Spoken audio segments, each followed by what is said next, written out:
based on your interviews, parang it's so difficult for the two of you na maging in real life. To be in love with each other. Hindi naman po mahirap.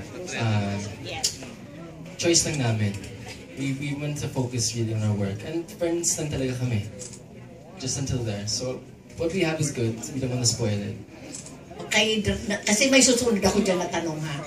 Ikaw na lang magtatanong buong araw. Kasi at least you are an alcoholista. I understand. Sinusubaybayan ko. Naman. Go, Nadine. Si Nadine. Ikaw. Yun na po. Ay, ano po? Wala bang pag-asa, katulad sa On the Wings of Love, the series, na in the end, nagusto mo na si... Yun kasi ang dream namin lahat. Dream kasi yan ni AJ. Ayaw mo na magpa-plus, oh.